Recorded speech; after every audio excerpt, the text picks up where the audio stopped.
Oremos. Senhor, meu Deus e meu Pai, graças te damos eternamente pela nossa casa, pela nossa família.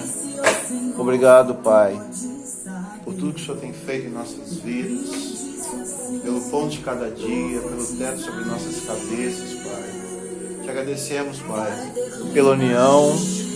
Te agradecemos, Pai, por esse momento que estamos juntos aqui, reunidos, buscando o Senhor, Pai. Pai, que faça-se presente neste momento, Pai.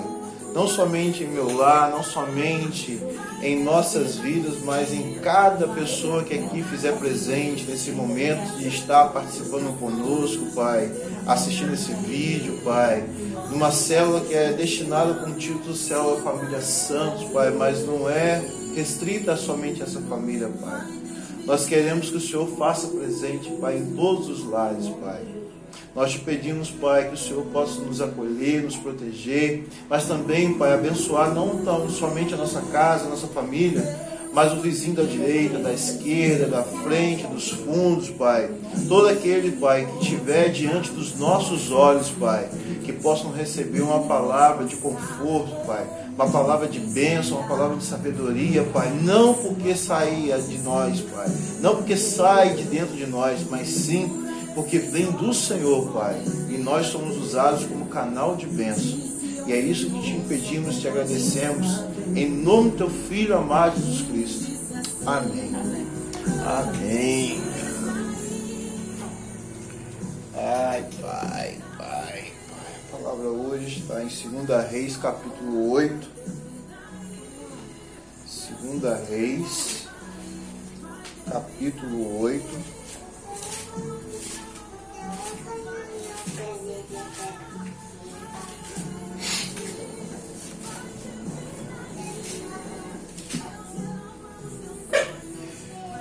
Amém.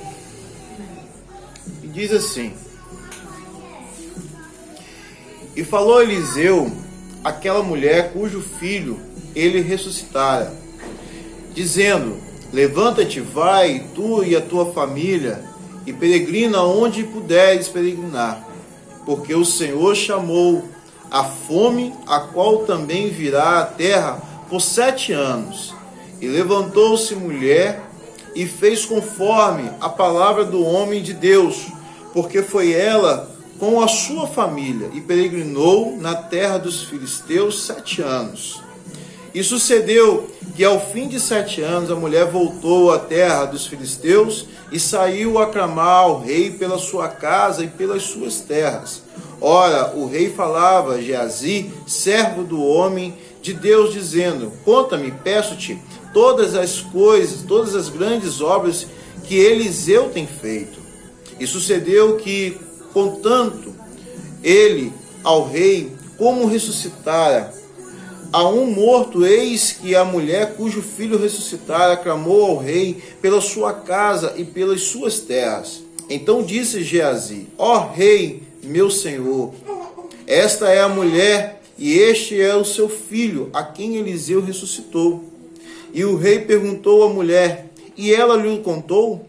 Então o rei lhe deu um oficial dizendo: Faze-lhe restituir tudo quanto era seu, e todas as rendas das tuas terras, desde o dia em que deixou a terra até agora.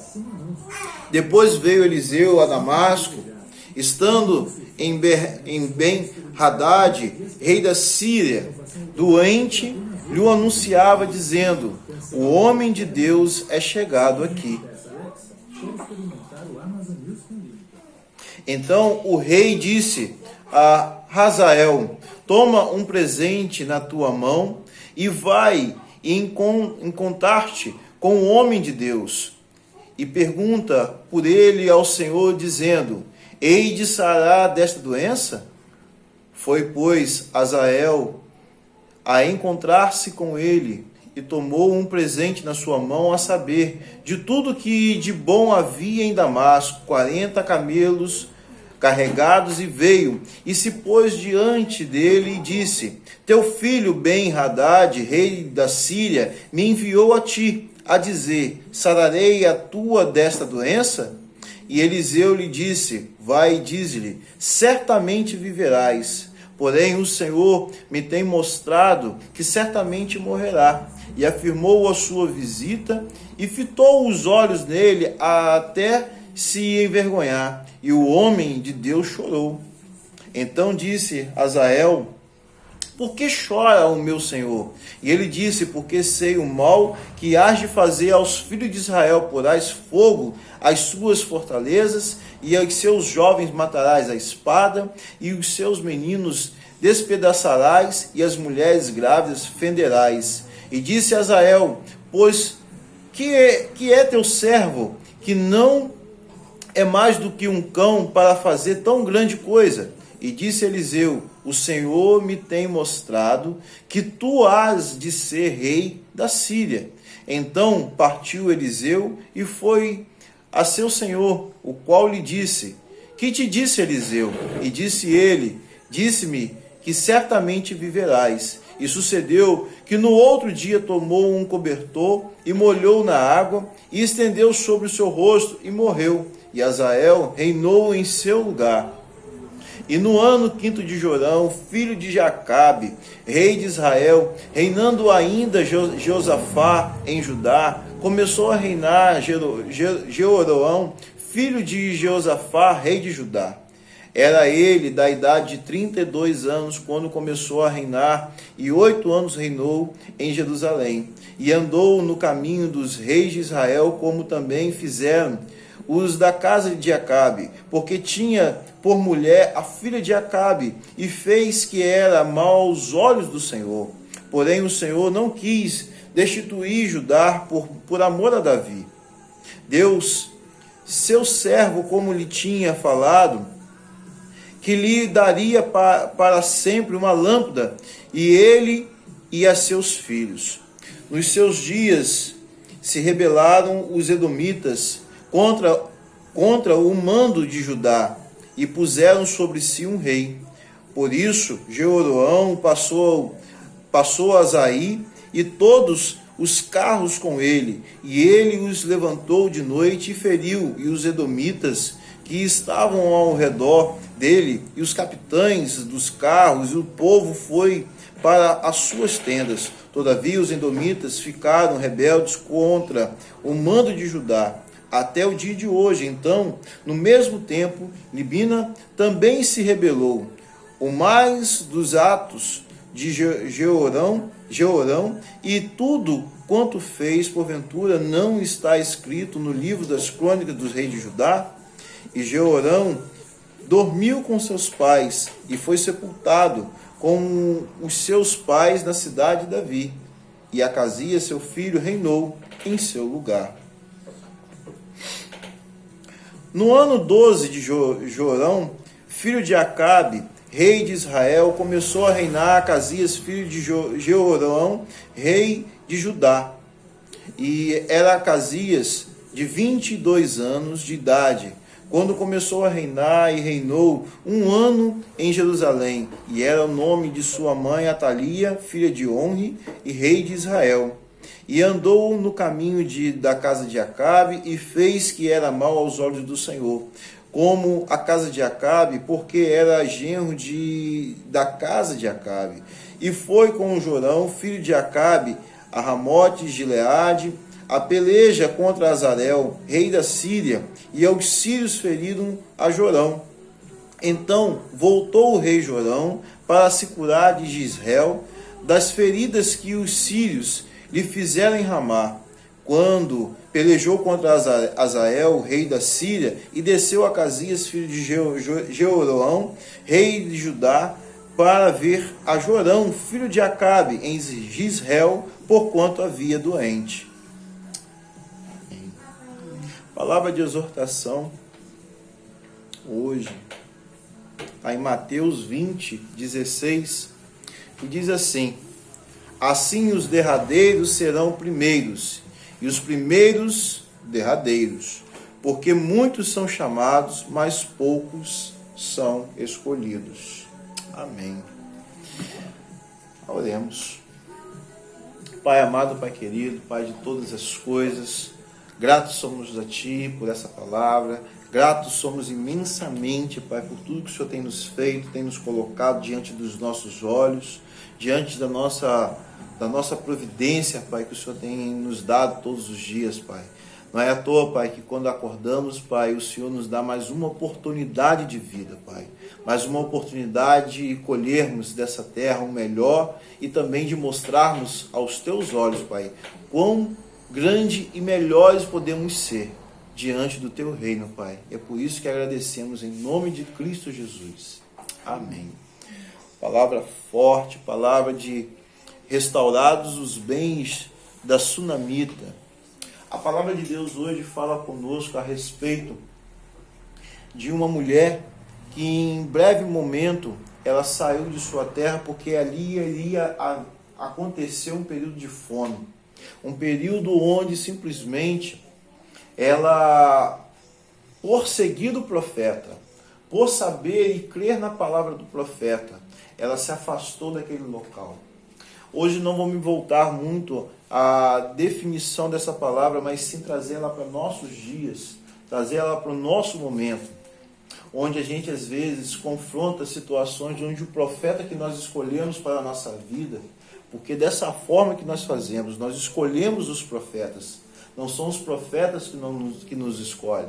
Nós escolhemos os profetas para que a gente possa se semear na vida do profeta e automaticamente a gente receber bênção que vem. Porque Deus usa a vida do profeta. Deus usa a vida do pastor, Deus usa a vida do acerbiço, Deus usa a vida do apóstolo, Deus usa a vida do diácono, Deus usa a vida daqueles que foram escolhidos por Deus.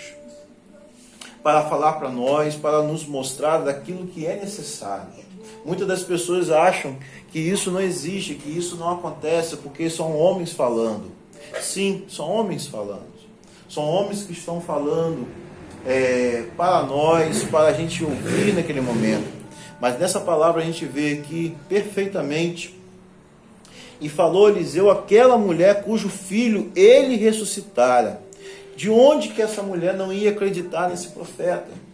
Se aquele filho foi ceifado da vida dela, se aquele filho partiu diante dos olhos dela, você acha que ela não iria acreditar na palavra dele, diante de um testemunho forte que caiu diante dos olhos dela?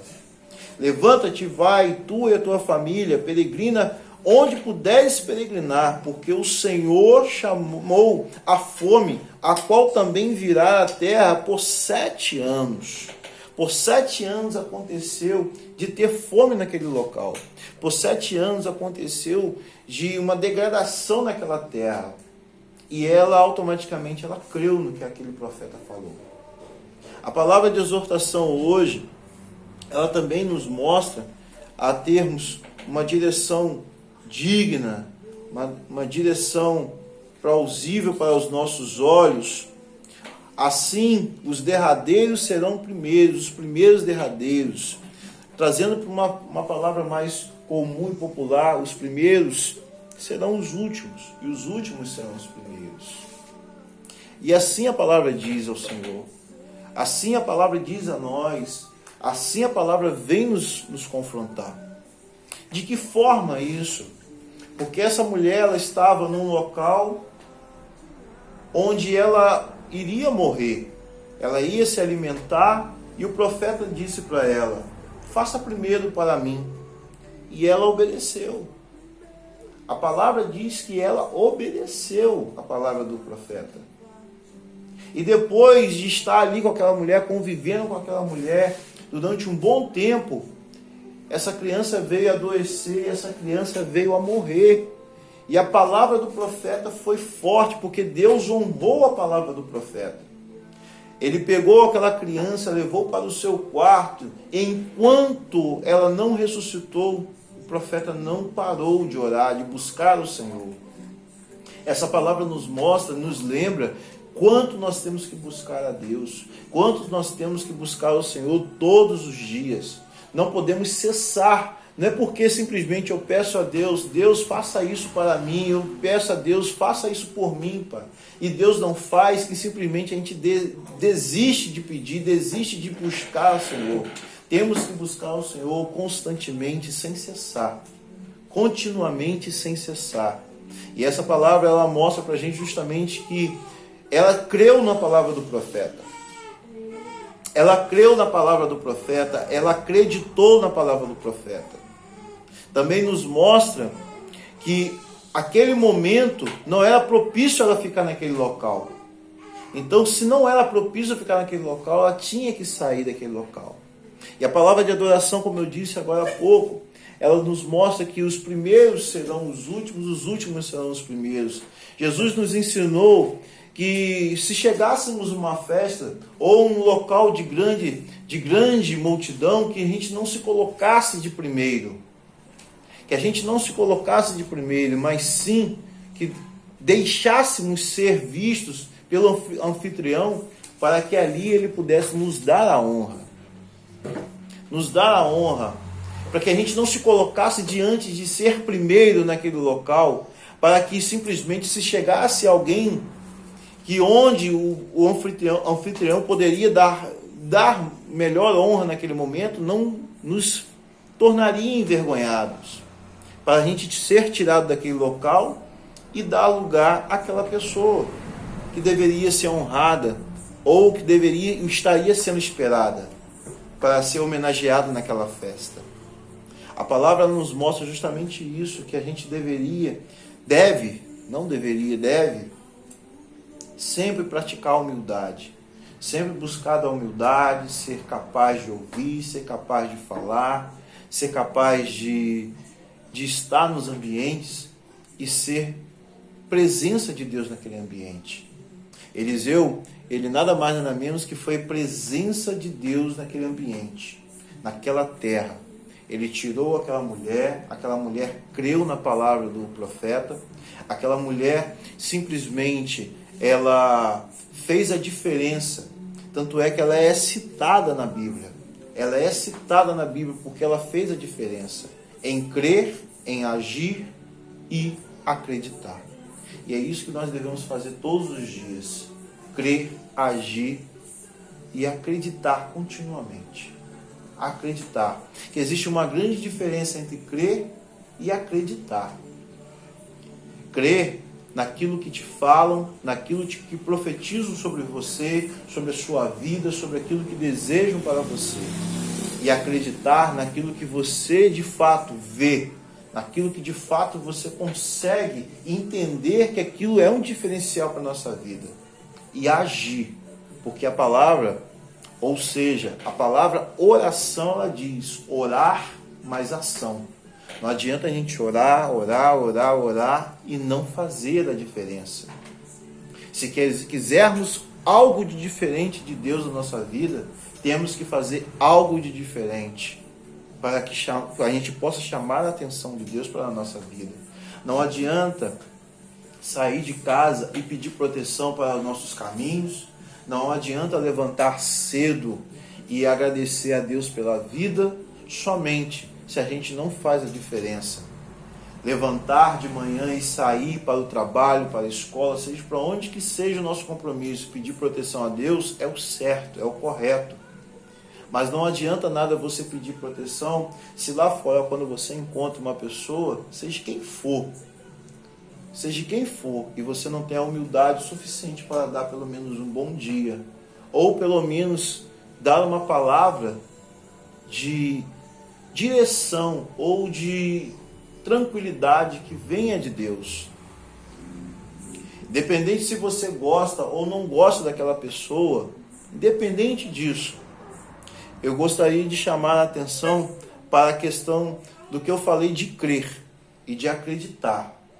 Nós cremos na palavra do Senhor, mas será que também ao mesmo tempo nós acreditamos na palavra do Senhor? Porque a palavra do Senhor também nos diz: a ninguém deveis nada a não ser o amor. Então por que desgostar da pessoa? Por que não amar essa pessoa?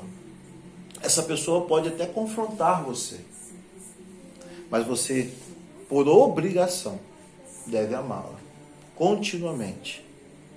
E se ela afrontou, se ela perseguiu, se ela errou com você, Jesus também nos ensinou, devemos perdoar 70 vezes 7. E assim. Mas não é simplesmente atingir essa meta de 70 vezes 7. Jesus simplesmente nos mostrou que a gente tem que estar sempre ali, humilde de coração, mansos de coração, de ímpeto, e sempre, abençoar para sermos abençoados, amar para sermos amados. Receba essa palavra hoje, receba essa orientação hoje. Talvez ela não te diga hoje o que seja necessário para a sua vida, mas ela pode te dizer num breve momento, quando você se de fato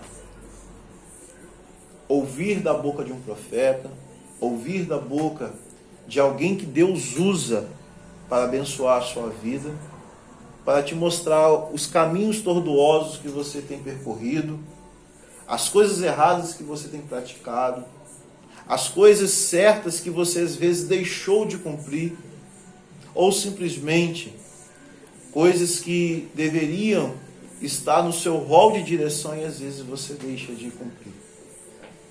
Isso serve não somente para mim, mas serve para todos nós da nossa casa. Serve também para toda aquela pessoa que a gente convive diariamente. É importante termos isso. É importante termos isso continuamente em nossas vidas. Amém? Amém. Amém. Vamos orar. Agradecer a Deus por essa palavra de hoje. Estou aqui em casa. Aqui. Mamãe. Minha filha ali amamentando minha netinha. Entendeu? Todo mundo aqui em casa. Falta parte da família, mas o importante, estamos aqui em oração buscando ao Senhor. Oremos então. Senhor, meu Deus e meu Pai, graças te damos por tudo que o Senhor tem nos feito. Pai, somos gratos, Pai. Pai, seríamos covardes, Pai, defeituosos, Pai, de coração, se porventura, Pai, não tivéssemos a humildade, a cumplicidade, Pai, de agradecer ao Senhor por tudo que o Senhor tem feito em nossas vidas, Pai. Pai, até mesmo diante dos problemas, Pai, o Senhor que sabe, Pai, que diante dos nossos corações, nós agradecemos, Pai, porque é diante dos problemas, Pai, que vemos a melhor forma, que é a solução que vem do Senhor, Pai. Pai, eu te peço agora em nome de Jesus, Pai, que caia por terra todo espírito maligno dentro de minha casa, todo espírito de contenda,